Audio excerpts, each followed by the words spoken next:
오늘은 두산 에너빌리티 얘기를 좀 해볼 건데요. 주말 사이에 좀 어떤 뉴스가 있었는지 한번 점검해보면서 이 원전 관련해가지고 내용 한번 짚어보도록 하겠습니다. 자, 거시적인 관점. 거기에다가 거시적인 관점. 자, 미국에서 좀 여러 가지 일들이 있었어요. 미국에서 어떤 일이 좀 있었는지 우리는 이 시장을 참여하는 참여자로서 결국에는 원전, 결국 두산 에너빌리티도 굉장히 중요하지만요. 이 원전 섹터의 흐름으로 이 두산 에너빌리티도 가고 있는 거는 만약에 이 거시적인 관점이 좋지 않다 그러면은 두산 에너빌리티 또한 조정을 피할 수가 없습니다. 글로벌 증시가 안 좋아지게 되면은 당연히 조정이 나오겠죠. 그래서 오늘은 좀 이슈에 대해서 빠르고 간단하게 좀 다뤄보는 시간 갖도록 하고요. 때문에 최근에 일어난 이슈에 대해서 좀 빠르고 간단하게 알아보는 시간 가져보도록 하겠습니다. 자, 일단은 요 내용 먼저 짚어볼 건데요. 최근에 최태현 회장이 데이터 센터에는 원전급 전력이 필요하다 이런 언급을 좀 했다고 하는데 결국에는 원전이 지어진다면은 사실 모든 게 해결이 되겠죠. 그렇기 때문에 이 두산 에너빌리티의 필요성 것을 다시 한번 좀 강조가 되고 있는 기사가 되겠다. 그리고 다음 기사에는요, 최근에 시장의 흐름이죠.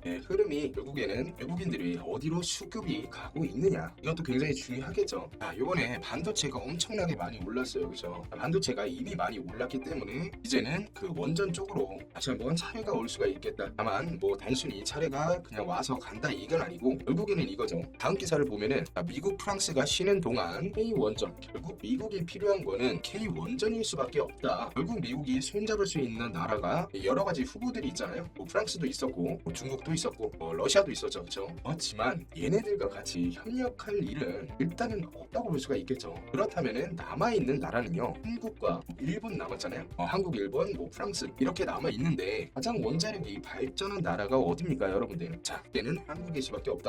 이것도 굉장히 중요한 내용이기 때문에 한번 점검을 해봤고요. 이 두산 에너빌리티 같은 경우는 기술적 분석, 이 흐름도, 차트 흐름도 굉장히 좋아 보이는데요. 21선을 타면서 이렇게 W 반등 자리를 좀 잡고 있죠, 그쵸? 그리고 RSI 부분도 보면은 70선 부근을 다시 한번 터치할 가능성 굉장히 높다고 이제 좀 볼 수가 있겠죠. 그래서 눌림목이 만약에 나오더라도 70선을 한번 터치를 한 뒤에 이런 식으로 한 번 더 빠질 가능성, 요걸 이제 보는 거기 때문에 지금 당장에는 오늘 내일은 이번 주 같은 경우는 RSI 70 구간을 다시 한번 터치할 가능성이 좀 높아 보인다, 그쵸? 자, 그리고 상단도 보면은 요 부분 있죠. 자, 요 부분을 돌파를 했단 말이죠. 박스 상단을 돌파를 했기 때문에 그렇다는 거는 다시 한번 이제 조정이 나와도 이 구간을 지지를 해줄 가능성이 좀 높게 보인다, 이렇게 판단을 할 수가 있겠습니다. 하지만 이걸로만 판단하는 게 아니라 결국에는 두산 에너빌리티가 가야 하는 이유에 대해서 이 돈을 좀 살펴봐야 될 것 같은데요. 요걸 좀 살펴보면은 이 리포트가 최근에 굉장히 많이 나왔어요, 그렇죠? 최근에 별로 없었던 리포트들이 2월달 들어와서 주르륵 이제 좀 나오고 있는데 이게 시사하는 바가 굉장히 크거든요. 리포트들에 보면은 목표 주가가 상향이 되지 않습니까, 그렇죠? 자, 결국에는 이제 원전의 시기가 왔다라고 좀 판단을 하시면 될 것 같습니다. 자, 제가 이 두산을 항상 언급할 때 삼성전자를 많이 언급해드리고 있어요, 그렇죠? 삼성전자가 가는 이유가 결국에는 이 반도체에 대한 매출이 발생을 해서인데 오늘은 이것도 한번 볼게요, 여러분들. 자, 두산 에너빌리티의 신규 수주 추이를 그래프로 좀 나타낸 건데 딱 봐도요, 여러분들 25년을 기점으로 해가지고 급속도로 좀 가속화되는 게 보이시죠, 그쵸? 재미없었던 구간도 조금 명확히 보이실 텐데 제가 항상 가스 터빈에 대한 중요성을 언급드렸었는데 가스 터빈에 대한 신규 수주 어때요? 계속해서 상향이 되는 모습,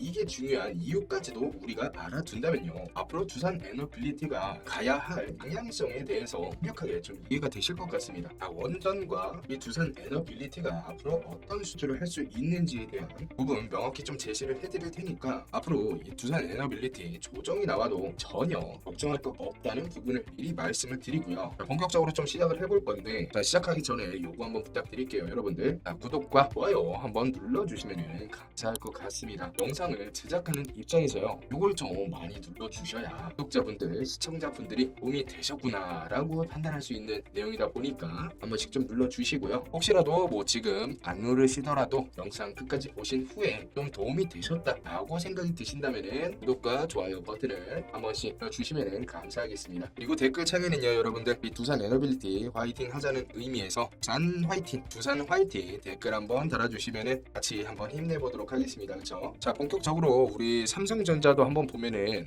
계속해서 역사적 신고점을 기록을 하고 있습니다. 벌써 20만원 전자예요, 그렇죠? 자, 그러면은 다음 주자는 어디냐? 그 다음 차례는 제가 볼 때는 여러분들 두산 에너빌리티라는 겁니다. 이 목표 주가가 이 리포트 상으로도 목표 주가가 이미 역사적 신고가를 계속해서 넘어서고 있죠. 그렇죠? 그리고 이런 리포트들이 막 쏟아져 나온다는 거는 앞으로 밸류에이션이 계속해서 올라갈 수밖에 없다. 자, 그렇게 되면 어떻게 됩니까? 우리가 이 역사적 신고가가 문제가 아니라요, 어디서 매도를 해야 될지 이걸 고민할 시기가 온다는 겁니다. 자, 이거 제가 볼 때는 여러분들 조만간이에요. 조만간. 그렇기 때문에 그 전까지는 제대로 된 슈팅도 아직 시작을 안 했다. 그렇기 때문에 우리 많은 분들 쉴 수 있게 두산 화이팅 댓글에 한 번씩 달아주시면 감사하겠습니다. 자, 제가 계속 화이팅이라고 외치는 이유는요, 이 두산 에너빌리티는 갈 수밖에 없다고 생각을 하기 때문에 계속해서 화이팅을 외치는 이유가 되겠죠. 자, 두산 에너빌리티는 제가 볼 때 이제 시작 부분인데요. 자, 왜 이제 시작이냐? 아까 봤던 이 뉴스 기사들이죠. 데이터 센터인 원전급 전력이 필요하다. 자, 사실 당연한 거잖아요. 그렇죠? 이 데이터 센터가 지금 계속해서 증설이 되고 있는데 그 전력을 공급해 주려면요, 이 원전이 필요한 거예요. 당연한 얘기를 하고 있지만 여러분들 그거 아시나요?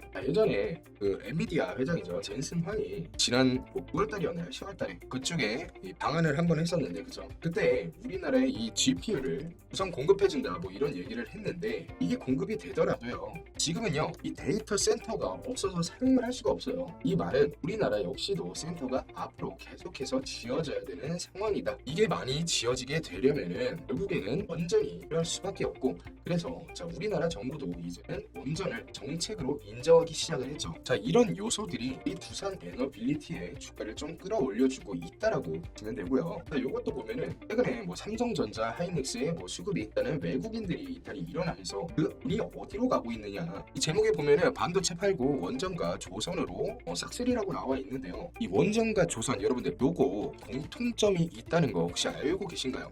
원전이랑 이 조선은요, 결국에는 이거 둘 다 미국이 우리나라를 필요로 하는 사업 분야, 즉 사업 분야라는 겁니다. 여러분들, 원전이 왜 그러죠? 자, 미국은 설계만 가능하죠. 여러분들, 그쵸? 시공 자체를 못하기 때문에 결국에는 우리나라에 원전을 요청할 수밖에 없다는 겁니다. 조선도 마찬가지죠. 이 배를 만들어야 되는데 이 군함 만들어야 되잖아요. 그쵸? 군함을 만들어야 돼. 왜 만들어야 되죠? 중국을 견제하기 위해서. 중국이 뭐합니까? 대만 앞에서 계속해서 군사훈련을 하잖아요. 그쵸? 자, 근데 이거를 견제를 하려면은 이 미국도 군함이 엄청나게 필요하다는 거죠. 세계 군사력으로는요, 이 미국이 1위가 맞지만요, 군함 수로 비교를 하면요, 중국이 훨씬 더 많습니다. 근데 미국의 문제는 이 조선업이 아예 없다는 게 문제예요. 그러면은 누군가를 배를 만들어 줘야 되고, 이 조선업의 1위는 누굽니까? 여러분들, 중국이에요. 근데 여러분들, 미국이 중국한테 만들어 달라고 할 수 있습니까? 중국한테 배를 만들어 달라고 할 수는 없잖아요. 그렇기 때문에 얘네가 1위인 중국 말고 2위인 우리나라에 요청을 하는 상황입니다. 결국에는 이런 요소들이 원전과 조선이 자 이렇게 미국 시장에 진출을 해야 되는 상황이다 보니까 다시 한번 이 주가를 끌어올리고 있다. 미국은 뭐라고요? 설계만 가능하다. 그렇죠? 설계만 가능하기 때문에 시공이 불가능한데, 이 프랑스도 보면요, 이 프랑스는요 원전을 짓는 데 있어서 2년이라는 시간이 지연이 됐습니다. 굉장히 문제가 많은 거죠. 그렇다 보니까 막대한 손실을 실제로 경험한 기억이 있습니다. 근데 우리나라는 어떻습니까? K 원전은 아랍에미리트 쪽에 원전을 동시에 정확하게 예약된 기간 안에 모두 완공을 끝내버렸습니다. 이게 바로 우리나라의 가장 큰 경쟁력이라고 보시면 될 것 같습니다. 자, 그리고 또 어디 있습니까? 뭐 중국은 뭐 손 빌릴 일이 없을 거고, 또 러시아 있죠, 러시아. 근데 미국이 이 러시아 쪽에 손을 잡는다? 소련 쪽에 손을 잡는다? 그 잡을 리는 없다고 생각을 합니다. 자, 그리고 남는 데가 그럼 일본이 또 남는데, 일본은요 여러분들 기술력이 없지는 않아요. 그렇죠? 그런데 이 후쿠시마 쪽에 예전에 사고가 있었죠. 다만 사고 이후에 굉장히 원전에 대한 회의감이 있다 보니까 굉장히 좀 뒤처진 부분이 있다. 자, 이거 한번 보세요. 두산 에너빌리티라는 리포트인데 체코 원전도 수주를 한 건 맞죠? 이것도 아시죠, 여러분들? 체코 원전에서 체코가 이제 이 두 개를 추가로 발주를 할 수가 있습니다. 여기에 대한 부분, 한수원이 이미 계약을 했기 때문에요, 우선 협상권이 있죠. 그렇다는 건요, 한수원이 다시 한번 플러스 알파로 두 개에 대한 수주까지 한다라고 한다면은 두산 에너빌리티가 다시 한번 수주를 이어가겠죠. 체코 원전이 제가 기억하기로는 한 5조 7천억 정도, 그 정도 됐던 것 같은데요, 요거에 대한 수주를 한 번에 했어요. 그렇죠? 근데 물가 상승률을 좀 고려를 했을 때 다음에 수주를 좀 한다라면은 최소 6조 정도가 한 번에 진행이 될 수 있다. 그리고 앞에 봤던 이제 표가 요건데, 앞으로 이제 점진적으로 추가 상승이 이어지고 있다는 거는요, 앞으로 글로벌 시장에서 원전이 계속해서 수주 발주가 되고 되고 있겠구나라고 추측이 되는 부분이고요. 자, 그리고 이 중요한 부분이 뭔가가 계속해서 증가가 되고 있는데요. 그렇죠? 약 2030년까지 자, 가스터빈에 대한 부분인데요. 이 가스터빈에 대한 수주가 왜 중요한지는 제가 강조해 드렸습니다. 왜 그렇죠? 자, 원자력은요, 우리가 수주를 하더라도 발주가 들어왔다고 해서 매출로 잡히기까지는요 꽤 오랜 시간이 걸립니다. 그렇죠? 자, 왜 그렇습니까? 원전은 일단 한번 시공이 들어가면요, 공사가 들어가면은 10년이라는 시간이 기본적으로 필요합니다. 근데 이 가스터빈에 대한 부분, 이런 경우에는요 화력 발전에 좀 들어가다 보니까 빠르면은 2년, 4년이면은 완공이 좀 되기 때문에 바로 즉각적으로 매출이 잡힐 수 있는 부분의 가스터빈은 뭐죠? 부가 사업이다. 그죠? 그래서 단기적으로 이 매출을 끌어올 수 있는 부분이 바로 가스터빈이라고 볼 수가 있겠다. 그래서 25년에는요 이 원전에 대한 기대감 때문에 올라간 한 해라고 하면요, 자 26년에는 실제 숫자가 찍히는 그런 한 해가 될 수 있다라고 한번 말씀드리겠습니다. 한마디로 착공부터 해가지고 공개화라든지 최종 투자 결정 같은 이런 구체적인 성과들을요 맞이하는 한 해가 될 수가 있겠다, 이런 뜻이고요. 자, 그런 만큼 우리 주주님들 2026년도 우리 두산 에너빌리티와 함께 큰 수익 보셨으면 좋겠고요. 자, 그리고 우리 주주분들을 위해서 제가 요 작은 선물 하나 준비를 해놨는데, 선물 하나만 말씀드리고 영상 마무리하도록 하겠습니다. 자, 이 선물이 어떤 건지 간단하게 좀 말씀을 드리면요, 자, 선물이 뭘까요 여러분들? 종목인데요. 자, 이 종목 같은 경우는요 삼성전자와의 인수합병 협의를 진행 중에 있는 종목이고요. 자, 제가 보기에는요 여러분들 정말 보수적으로 잡더라도 햄버거가 나올 수 있는 종목이다라고 말씀을 드리겠습니다. 자, 예전에 삼성전자가요 레인보우 로보틱스에 지분 투자를 했을 때 얼만큼의 상승분이 나왔었죠? 약 1500%, 25배나 올라주면서 말 그대로 이제 폭등을 했단 말이죠. 그죠? 자, 그런데 저도 이 정도까지는 사실 모르겠고요. 10배 이상 정도는 할 수 있는 종목이다라고 말씀을 드리겠는데, 자, 제가 왜 이렇게까지 말씀을 드리냐면은 일단 그 이유를 살짝 설명을 해드리면요, 일단은 현재 지금이요 이 로봇 시장에서 규모 자체가 무려 800조 원입니다. 800조 원에 육박하고 있습니다. 자, 800조 원에 육박을 하는데 이 삼성전자가 이걸 또 포기할 수가 있겠습니까? 당연히 포기할 수가 없다라는 겁니다. 특히나 뭐 테슬라라든가 뭐 메타, 엔비디아 등 지금 전 세계 이 빅테크 기업들이요 전부 다 휴머노이드 로봇을 만들고 있다는 말이죠. 그렇기 때문에 우리 삼성전자도 여기 뒤처지지 않기 위해서 즉 계속해서 움직이고 있다는 상황이다라고 볼 수가 있습니다. 자, 이 종목 같은 경우에는요 이 휴머노이드 로봇에 들어갈 핵심 부품을 만드는 기업이거든요. 자, 그리고 이 휴머노이드 상용화에 있어서 필수적으로 필요한 기술의 원천 특허를 보유를 하고 있고요. 그뿐만이 아니라 전직 삼성전자의 AI 연구소에서 이 상무직을 맡았던 분이 지금의 회사의 부사장으로 들어가 있다는 말이죠. 이게 무슨 의미가 되겠냐? 이미 삼성과의 실사가 진행 중에 있다는 뜻이 될 수도 있겠습니다. 이런 뜻은요, 삼성 입장에서는 이 기업을 놓치게 됐을 때 경쟁사한테 로봇 패권을 뺏길 수가 있기 때문에 인수라는 건요 사실 이제는 선택이 아닐 수도 있다는 얘기가 되겠습니다. 그렇기 때문에 로봇이라는 실한 성장 테마를 안고 있고 삼성전자와의 인수합병이라는 그러한 재료까지 얹혀져 있기 때문에 우리는 이러한 흐름에 타서 수익을 극대화시키는 전략을 가져가야 된다고 말씀을 드리겠고요. 자, 이 종목 궁금하신 분들은요, 자, 숫자 5번이라고 보이시죠 여러분들? 숫자 5번을 입력하시는데 어디다 입력을 하시냐? 설명란이나 댓글란에 보시면은 고정된 링크 보이실 겁니다. 그럼 거기다가 숫자 5 이렇게 입력을 해서 전송을 해주시면 되겠습니다. 자, 이번 기회에 꼭 잡아보셨으면 좋겠고요 여러분들. 이 삼성전자 랠리가 시작이 되면은 그때가 저는 사실 사고 싶어도 못 살 수도 있습니다. 자, 그래서 지금이 마지막 기회가 될 수도 있겠다. 자, 그래서 오늘 살펴본 두산 에너빌리티도요 기술부터 해서 재료, 수급까지 3박자가 다 맞고 있는 현재 3박자가 맞는 형태이기 때문에 그런 상황이기 때문에 지금 상황에서는 제가 볼 때